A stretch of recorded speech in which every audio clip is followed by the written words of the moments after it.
또 네. 이것은 따라야 되는 것이다. 그러니까 중요한 포인트는 이런 것 같습니다. 그러니까 벌써부터 잉크 마르기도 전에 지난 토요일 날 그 탄핵소추안이 가결된 거 아닙니까? 네. 그러면 국민의힘에서는 반성과 자성 모드로 돌아가서 그 지난 내란 사태에 대해서 겸허히 받아들이고 자당의 문제는 무엇인지 윤석열 대통령으로서 잘못한 게 뭔지 따져보고 뭐 이게 아니라 오히려 역공하려고 원내를 중심으로 해서 벌써부터 그런 웹자보 같은 걸 만들어서 돌리고 반격의 기회를 엿보고 있다. 저는 이 포인트가 중요하고 네. 어제 박범계 그 법무부 장관 저희 프로그램 출연해서도 그 얘기를 했어요.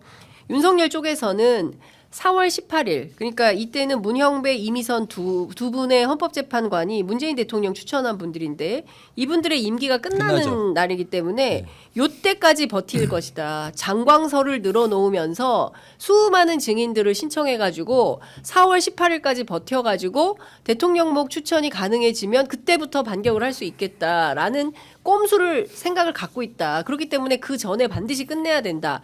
근데 이제 법제처장 출신인 그 김영현 전 처장은 4월까지 안 간다. 그리고 헌법재판관들 다 보수적인데 너무 간단하기 때문에 이 내란 사건은 한 달 안에 끝낼 수밖에 없다. 이 얘기를 합니다. 나름 서울법대.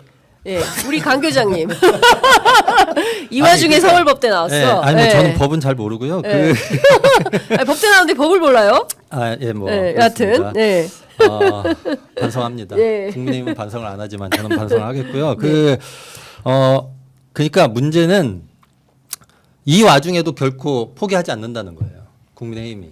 윤석열 씨가 마지막 담화에서 얘기했잖아요. 포기하지 않는다. 윤석열의 담화. 한동훈 대표도 그러니까. 포기하지 않는다. 그거 다 포기하지 포기하지 않는데 않는데 각자 자기 이익은 놓겠다. 예, 예. 절대 안 아무도 놓겠다는 자기 거야. 걸 놓지 놓겠다는 사람 않아. 없어요. 예. 그러니까 반성 안 하죠. 예. 그다음에 탄핵 표결 직후에 뭐 무슨 의총하면서 뭐 거의 인민재판 수준으로 뭐 했죠. 찬성 반대 다 뭐 있어. 예, 색출하겠다. 예. 그러니까 한동훈 뭐 대표야 뭐 쫓겨난 거고 예. 헌재 구성까지 이런 식으로 개입하는 걸 보면 예. 윤석열 씨가 구속되고 법적 처단을 받고 그다음에 처단 무서워요. 그런 단어를 아예 안 써야겠군요. 네. 하여튼 법적으로 처벌을 받고 네. 그리고 탄핵 심판이 인용되기 전까지는 긴장을 늦춰서는 안 된다. 맞습니다. 그래서 예. 제가 꺼진 불도 다시 보자. 예. 우리 어렸을 때 그거 포스터 많이 그렸는데 예. 예. 꺼진 불도 다시 보자. 꺼진 줄 알았는데 예. 계속 살아나요. 예. 이거 보세요. 불씨가 계속 살아나죠. 그러니까. 권성동이 계속 불씨를 지피고 있는 거예요. 예. 그러니 오늘만 이러겠습니까? 계속 그럴 것이다. 맞아요. 예. 예. 그리고 누굽니까 한덕수 총리 네. 그 헌법재판관 임명 뭐 문제도 이렇지만 네. 이 문제로 끝나지 않을 거 아니에요. 한덕수 네. 총리가 행사하려는 혹은 행사하면 안 되는 여러 가지 권한들에 대해서 감나라 배나라 계속 할 거거든요. 네. 예. 그러니까요. 그러니까 네. 지금 중요한 것은 국회에서 첫 번째 관문인 탄핵소추안이 가결된 것뿐이다. 네, 지금 그렇죠. 단계는 그 1단계 고비를 넘은 것이고, 자 2단계 헌법재판소 진입을 해서 헌법재판소에서 대통령 윤석열을 파면한다. 그러니까 2017년 3월 10일 헌법재판소에서 이정미 권한대행이 대통령 박근혜를 파면한다라고 외쳤던 그것처럼 똑같이 이 목소리가 나올 때까지는 대통령의 지위를 누리려고 하고 뭐 관저도 이용을 하고 뭐 이러는 거 아니겠습니까? 예, 그리고 그렇죠. 월급도 다 받는다면서요. 네, 네. 그래서 이것도 민주당에서는 월급 못 받게 해야 된다. 이제 이런 얘기를 하고 있는데 중요한 포인트는 우리가 지금 중반도 가지 않았는데 여기서 마치 다 된 것처럼 관심의 끈을 놓아서는 안 된다. 들뜨면 안 돼요. 그렇죠. 들뜨면 안 된다. 소추안만 가결된 맞아요. 거다.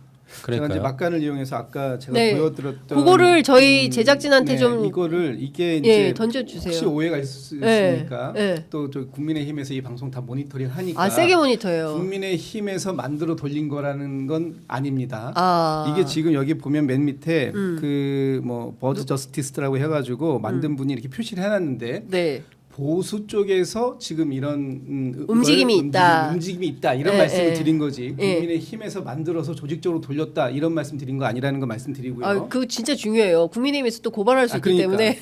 이거 말씀드리고 지금 저는 이제 어제 그 국민의힘이 탄핵 속추안이 가결되고 난 다음에 첫 번째 의총을 했잖아요. 네. 네. 저는 그 의총 결과를 이렇게 얘기하는 걸 보면서 사실 제 두 눈과 귀를 이렇게 다시 만져보고 의심했어요.